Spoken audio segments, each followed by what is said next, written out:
Tan kabajamtoota daawwattoota Oromiyaa Miidiyaa Neetwoork oduu idilee qabannee dhiyaannee jirra. Isinitti himuun isinii waliin tan turtu Annaimaa Umar. Hooggantoota paartiilee siyaasaa jajjaboo mana hidhaatti guuruun filannoo gaggeessina jee Abiy Ahmad odeessuun waan nama qaanessaatii jaan qeerroon Finfinnee uummanni Oromoo filannoo sobaa kana keessaa harka baafachuu akka qabus dhaamanii jiran. Usmaan Baayyuu waan qindeeffate qaba.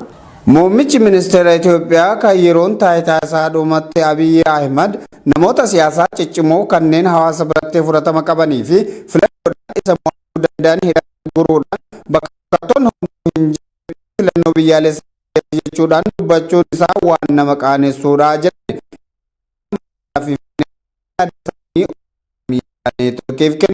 Akka dargaggoonni kunneen jedhanitti wajjii hooggantoonni qabsoo Oromoo mana hidhatti dararamaa jiran kanatti filannoon humnaan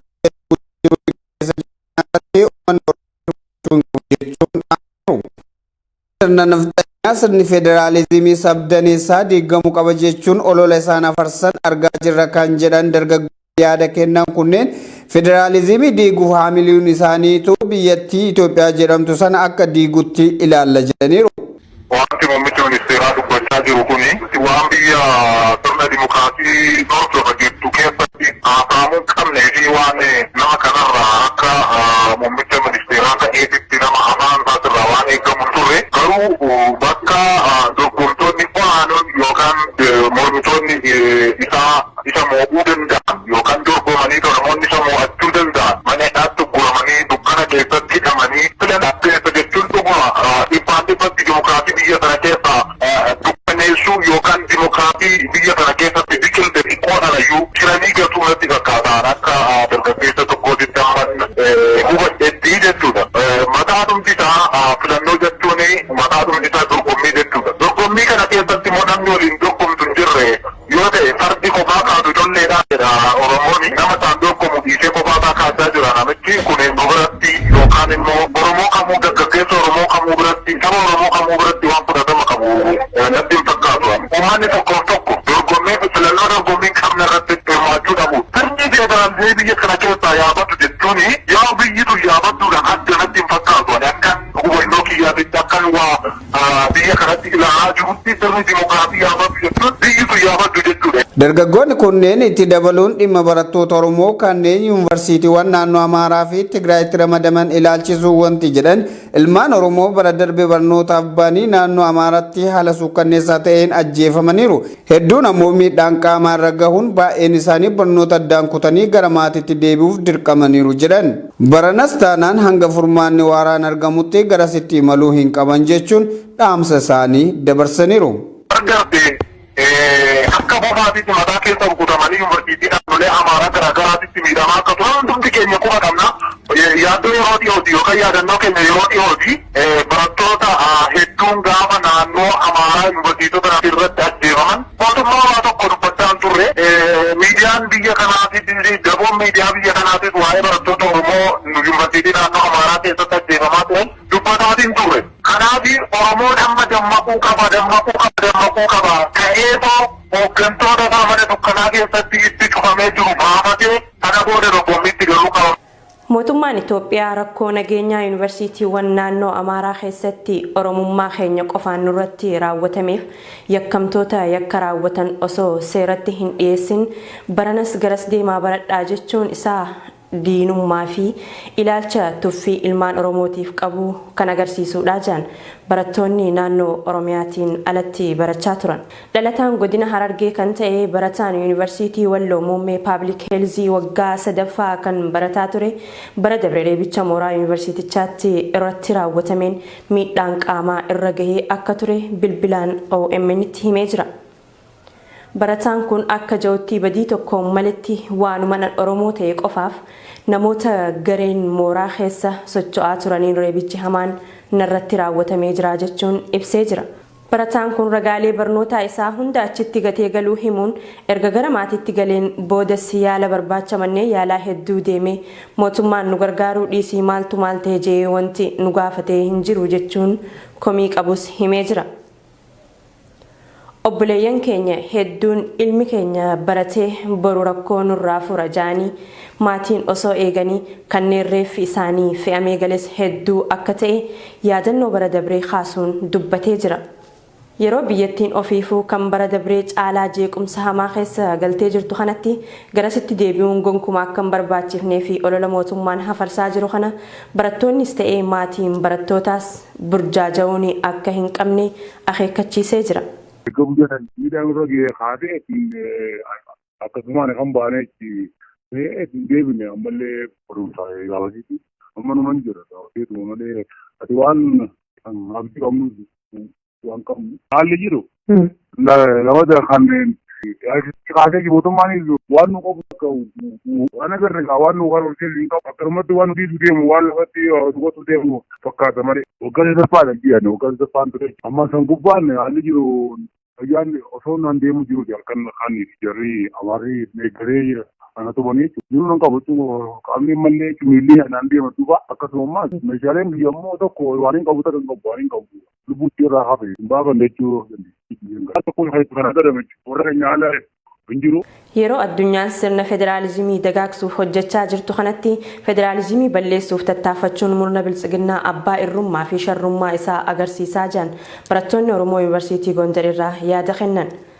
Siyaasni amma Itoophiyaa keessatti gaggeeffamaa jiru kun jaarraa 21ffaa keessa osoo hin taane 16ffaa keessa waan jirru natti fakkaata jedha. Barataan Oromoo Yuunivarsiitii Gondar barachaa ture kan OMN'f yaada laate tokko sirni duraan dabre deebi'ee hoggantootaa fi hayyoota Oromoo hidhuun kaan ajjeesuun qeerroof qarree aarsaa guddaa kaffaluun jijjiirama fide dhabamsiisuuf kan durii caalatti bifa haaraan deebi'uun waan nama jibbisiisuu fi akkaan nama yaaddeessu ta'uu kanan ijatiyyaan argee fi kan narra gaheerraa waa hedduun hubadhee jechuun dubbata.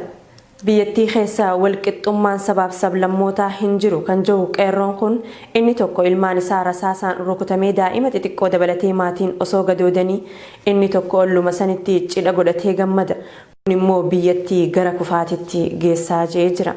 Keessumaafuu Oromiyaa gara Wallaggaatti intarneetaa fi ifaa balleessuun akka uummanni waan sooshaal miidiyaa irratti ta'aa jiru hin agarre ofii isaatii aanaalee garaagaraa keessatti hiriira deeggarsaa mootummaaf bahaa jechuun dirqamsiisee uummanni na waliin jira jechuun miidiyaa arraata isaa ta'een olola facaasuun soba akka ta'ee fi sobni eessayyuu akka nama hin geessine bakki inni nama geessu yoo jiraatillee karaa kufaatii akka ta'e himee jira. Yuunivarsiitii Gondareedha. Kana nama ija siyaasaa qabu miti namni akkasumatti barnoota hin baranne mataan isaa yoo ilaale wanta hammam fokkisaa fi hammam waan jibbisiisaa akka ta'e kan namatti agarsiisudha. Darbee immoo siyaasni gaggeeffamaa jiru kunillee siyaasa jaarraa 16ffaa natti fakkaatan gaafa hin taa'e yaadu. Maaliif jennaan sirni giddugaleessaa duraan uummata keenya cunqursaa uummata keenya biyyootti akka kanatti rakkisaa ture sun ammas irra deebi'ee waan dammaqe wayii natti fakkaatan. Keessumaa hayyoota hidhuu irratti wantoota kanaan dura qeerroo fi qarreen baay'een irratti wareegamaa turan sana amma immoo irra deebi'amee bifa haaraa ta'e bifa qindaa'ina qabuun akkasittiin lubbuu namaa kan galaafatu kun waan jibbisiisaa waan dubbachuuf illee namatti hin tolleedha jechuudha. Keessumaa kan ija kootiin argee kan inni ofii kootii narra gahaa ture irraa kaasee yoon dubbadhe waan baay'ee namatti hin tolle waan sirna federaalizimii miti inda'u awutookiraasii keessatti wanta akkasii waan ta'e hin beeknedha jechuudha.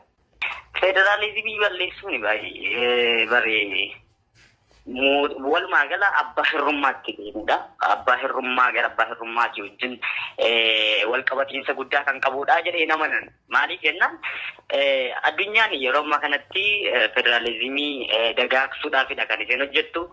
Namni kamiyyuu malti paartii siisteemii fi wantoota sana wajjin wal qabatan akka hordofamu taasisa. Amma garuu wanti baay'ee namatti hin tolle wanti nama jibbisiisu jedhee kan hin yaadu. Inni tokko cidha cidheeffata, inni tokko immoo gadda keessa ta'a. Ollaa utuu gaddi jiru cidha cidheeffachuun ollaa ofii hacuucanii, ollaa ofii rakkisanii yookaan ollaa iyyuu haa ta'u mee haa jennuuti jechuudha. ollaayyuu rakkisanii cidha cidheeffachuu hin danda'amu. Kun garuu maatii rakkisanii, maatii hacuucanii, maatii boosisaa cidha cidheeffachuudha. Abbaan, haati, daa'imni, ijoolleen hin boo'u. Inni tokko immoo achuma maatii sana keessa cidha cidheeffataa akka jechuuti. Kun gaafa taa'ee yaadu jechuudha. Wallagga lixaa Laaloo Assaabii bakka Najjoo jedhamuun beekamu dabalatee aanaalee qeellam Wallaggaa hedduu keessatti maqaa waboo jedhuun uummanni hiraarfamaati jira. Sababa neetwoorkiin hin jirre walqabatee haalli nageenyaa garas jiru yaaddessaa ta'uu maddeen gabaasan. Faayizaa Eliyaas dabalata qabdi.